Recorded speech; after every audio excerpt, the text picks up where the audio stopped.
Ladies and gentlemen, this might be the biggest mistake in any DOJ administration ever. Let me roll the clip. I got breaking news. They slipped Comey in through another entrance so he didn't have to come through here. This is bullshit. I don't know who at DOJ and who at the FBI, I hope the White House understands this, that, you know, instead of Navarro and I, and look, I proudly walked in there because I was proud of what I did. And I'm going to have the media, Mike Davis, you know this. You're one of the guys that backed me, one of my lawyers. I was proud. I don't mind backing down the media, but they try to sit there and psychologically break you. So they got that image of you walking to court the entire time. I don't know how James Comey's in court right now. He just pleaded not guilty. Is that correct? On social media? They allowed Comey to do something they didn't allow anybody else to do. This is the problem. The problem is the system is rigged on these guys' side, okay? It's got to stop. Is Comey going to be shackled? Is Comey going to be strip searched? Why? Comey's there for felonies. Navarro and Bannon, hey, look, I never whined about this at all. It is what it is. And when I went to prison, the audience knows that. It is what it is. But I'll be damned if we're going to sit here and allow Comey, who is a total scumbag, and you already see this deck is already, they've already stacked this deck right now. Why is Comey not coming in from outside? Like everybody has to. There's no way of taking you below a thing. And I don't want to hear security. You don't think there was higher security at taking out Steve Bannon or Peter Navarro, right? Than James Comey? Mike Davis, how could we have allowed this to happen? Comey's in court right now. So what happened yesterday in court? We were expecting to see James Comey handcuffed and perp walked, but that's not the biggest mistake yet. We're going to get into that. I got a lot of stuff happening. We do have some great news when it comes to Letitia James' indictment, and we're going to cover that. But yesterday, the bag was fumbled. A massive mistake was made. James Comey was supposed to be perp walked in front of cameras because that's what they did to Trump officials. But the administration under Pam Bondi, the DOJ, and Trump, the rumors are Trump is pissed. Whoever was filling out the arrest warrant, instead of signing an arrest warrant, they got a appearance to court summons. So no mugshot, no fingerprints, no handcuffs. Ladies and gentlemen, welcome to the show. I'm about to get into all of that, but do me a huge favor. Smash a thumbs up, subscribe, leave me a comment. Where are you tuning in from today? And before we continue, the sponsor of today's video and the channel overall, like always, Verity Metals. Ladies and gentlemen, when it comes to gold, silver, platinum, IRA, 401k, cash, retirement plan, Verity Metals is the company you've been looking for. They're honest. They're people of faith. They're Trump supporters located at Glendale, Arizona. You can go into the office, meet the staff, meet the owner, actually see your bill, know how much you're paying and what you're getting. Plus, they're the only company in the nation with self-storage IRA options. Call or text 888-328-6105. Mention Vlad for additional gold and silver on your next qualifying order. Links are down below in the description. Let's keep on rolling, ladies and gentlemen. I want to show you this. Breaking major. Letitia James indicted by federal grand jury in Eastern District of Virginia. One bank fraud. So one count of bank fraud. Letitia James has finally been indicted. You heard that right. Give yourself a round of applause. We've been fighting for this. We've been waiting for this. We finally got it. Letitia James, you're behind. Is going to prison. Update. Letitia James has been indicted by a federal grand jury in the Eastern District of Virginia. Letitia James was indicted on one count of bank fraud. Okay, what else? According to Fox News, a federal grand jury is currently meeting in the Eastern District of Virginia to consider charges against corrupt New York attorney Letitia James amid allegations of mortgage fraud. Then we finally got an update. Breaking, a federal grand jury is meeting, boom, and then we got an update that the indictment has come in. So they met earlier today. They met earlier to discuss, are we going to indict? Are we not going to indict? Boom. They met. We wanted to see what they're talking about, what's going on, what are they doing? And then just moments ago, literally, ladies and gentlemen, when I was beginning this live, when I clicked record, they were still meeting. 5 minutes into the live stream, she's been indicted. Guess who's having a bad day? Big Tish James. Guess who's having a good day? You and I, ladies and gentlemen. I can't wait for the perp walk. But that's not it. More Democrats have been arrested. Yes, one count of bank fraud and mortgage fraud is going to be in, it has to be in New Jersey. So she's probably going to be indicted on more stuff. What's wrong with Democrats? Why are they the party of murder? Why are they the party of death, of abortion, of disgusting videos of children? Just in, Democrat North Carolina state representative arrested and charged with child sex crimes. There are growing calls for North Carolina Democrat state rep Cecil Brockman to resign after he was arrested and charged with multiple child sex crimes. According to court documents, Cecil Brockman was arrested and charged with statutory rape of a 13 through 15-year-old.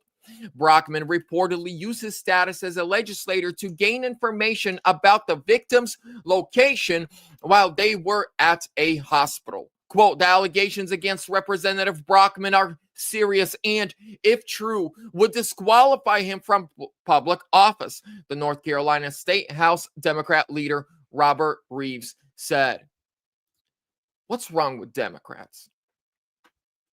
That's right, Danny Green. They are the party of slavery, KKK, Jim Crow, segregation, abortion, Satan, hate, child mutilation, human trafficking, drug trafficking, and war. They've literally never, ever done anything good. Nothing. Now, we're going to jump back onto my X page. White House releases names funding Antifa. This one's good. They named George Soros and many others. This is from yesterday. This is not just a story about violence and chaos, as you alluded to, Mr. President. This is a money story. And at the Government Accountability Institute, my colleague and I, Peter Schweitzer and our team, we followed the money, and we followed it to the top of what we call the protest industrial complex, Riot Inc. And we found a network of NGOs. It's not just the Soros network, the Open Society network. It's other funding networks, the Arabella funding network, the Tides funding network, Neville Roy Singham and his network, Foreign Cash.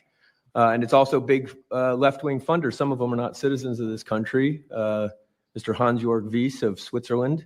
They're pouring money into this entire ecosystem. And so I want to share 3 money facts with you about what we call Riot Inc. Number one, like any corporation, Riot Inc. has many divisions. It doesn't just have the Antifa boots on the ground division. It has PR divisions. It has marketing divisions. It has a very well-funded legal division to get these boots on the ground back on the streets as quickly as possible. But it does have those investors that I mentioned. Number two, we have identified dozens of radical organizations, not just the decentralized Antifa organizations, but dozens of radical organizations that have received more than $100 million from the Riot Inc. investors. These would be the lawyer groups. These would be the groups that advocate for calling good, honest Americans fascists, et cetera. And then 3, I think the most shocking thing is that we have found that more than $100 million in U.S. taxpayer funding has flowed into these funding networks, including at least $4 million to these very groups themselves, not just Antifa types, but there was an event in Atlanta called Stop Cop City. Over 60 rioters were charged with domestic terrorism. These groups received money for that from both the billionaire class as well as taxpayer money. So One other thing, this money helps fund the decentralized crowdfunding platforms. These are ways that Antifa, the John Brown Gun Club of Elm Fork, which had links to that attack on the ICE facility, the Socialist Rifle Association, and just because they don't have LLCs or EIN numbers doesn't mean they can't get paid. Some of these funding platforms, crowdfunding platforms, are funded by this network that we call Rioting. So again, I want to thank you for your leadership, for the whole cabinet's leadership on this. We're going to keep following the money and appreciate everything you're doing, sir. Do you know the name of any of the funders? Do you know the names? Because if you do, I'd like you to give them to Cash or Pam Absolutely. or Christy Yeah, we'll do as that. soon as you can. That's all of you, because you probably know the names after a certain period of time. You tend to find out. But these are people that do not have good intention for the country, and that's treasonous probably. So if you could, very important, if you could do that, it would be great. Nobody would know better than you. You'll figure it out. And I want to play you one clip that the I got Trump breaking news. administration released last night. And then I got something very important to say. I have a major warning that everyone needs to pray about. The party of open borders, transgender for everybody, lawlessness in our streets are shutting down the government in an effort to appease the radical left. These Democrats are coordinating their strategy with outside leftist groups and are demanding nearly $1.5 trillion in spending for an agenda that includes healthcare for illegal aliens and much, much more. Democrats for years have railed against government shutdowns, claiming a shutdown would mean much chaos and pain and needless heartache for the American people. Democrats are out of control, and you know who it hurts? You, everyday people, and the most vulnerable, seniors, veterans, working families, hungry kids, y'all. Tell Congress to avoid the Democrat-led government shutdown. The party of open borders. So I want to play you one more clip. This was me. This is a short of my friend Pastor Matthew Shea. He's a constitutional attorney. He's really good friends with General Flynn. He's a former lawmaker of Washington State. Please, that's his YouTube channel. Go watch it. We talked about the church and immigration, and they posted a great short of me.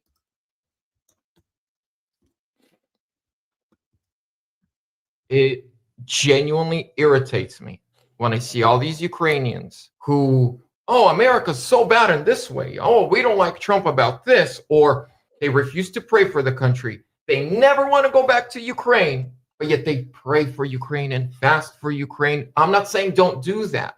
There's a reason you're here. There's a reason you don't want to go back. If there's things you don't like, you can get involved. This is the only country where you can actually change politics if there are things you don't like. It genuinely irritates. So there I was just talking about how I really don't like how immigrants who come here and they're not even legal immigrants yet, or they're not citizens and they're already talking more BS, but yet they're always worried about the country that they fled. Look, if you're an immigrant to this nation and you're more worried about the nation that you fled from, go back. As an immigrant, I'm telling you that. You'll never see me fly any flag except the American flag. Here's what I want to say. So, ladies and gentlemen, please go subscribe to Patriot Radio at US Patriot Radio with Matt Shea. He's great. He's the lead pastor of On Fire Ministries in Spokane, Washington. Now, this is what I've been worried about for the last week. You guys see the division that's happening right now in our country, right? Trump came in. He's trying to deport all these illegal immigrants. These Democrats go out, they protest. They get into a scuffle with ICE. ICE beats them.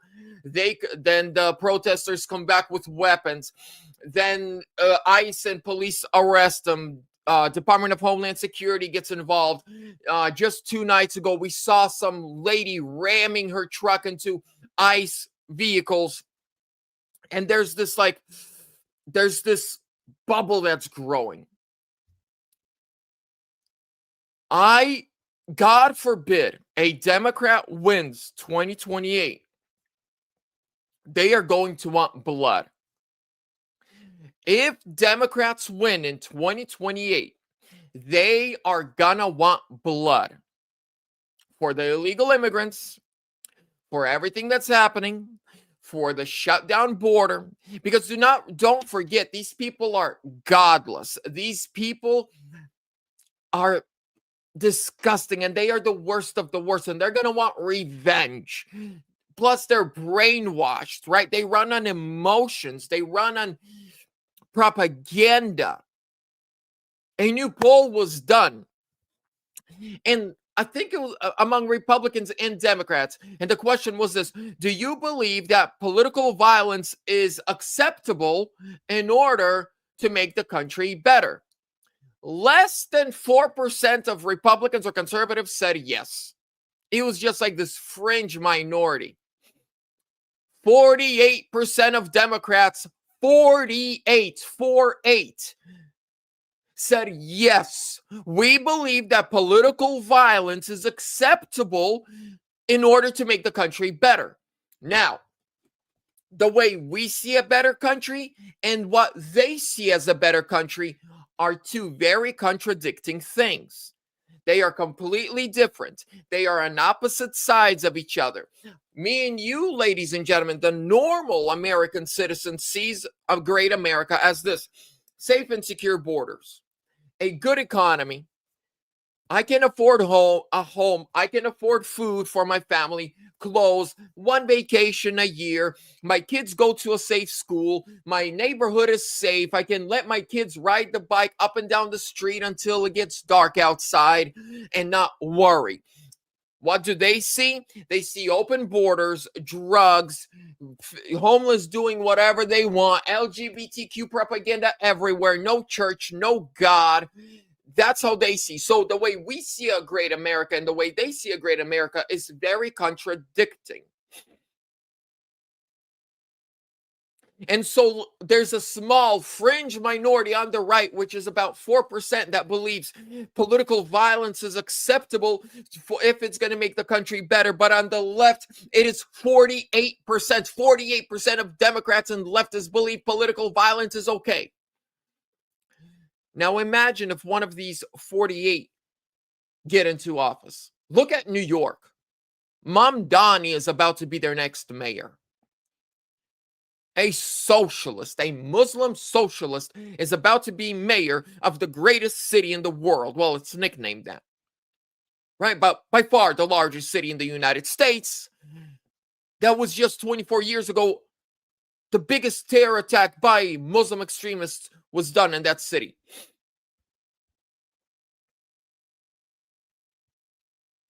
I won't be surprised if Antifa is not, and I'm going to end with this, and this is my thought. If Antifa is not dismantled, if elections are not restored to dignity, if the swamp is not drained, I will not be shocked if a Mamdani wins presidency in 2028. I don't want it to happen. I pray it doesn't happen, and I will fight to make sure it doesn't happen. I will speak truth to power. I will debate. I will register brand new voters. I will do anything I can to make sure it doesn't. But if Antifa is not dismantled, if Islam is not put in its place, Islam has no place in the United States. Go practice your faith at home. This is the Christian nation. When the 13 colonies were first established, 9 of them needed you to proclaim that you believe in Jesus. 1 of them needed you to proclaim that you're a Catholic. And 3 of them needed you to believe, to admit that you believe in a God. So we are a Christian, God-fearing, God-believing nation.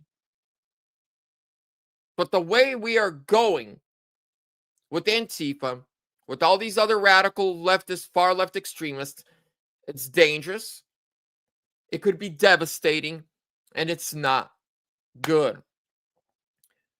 With that being said, ladies and gentlemen, God bless you. I'll keep you updated.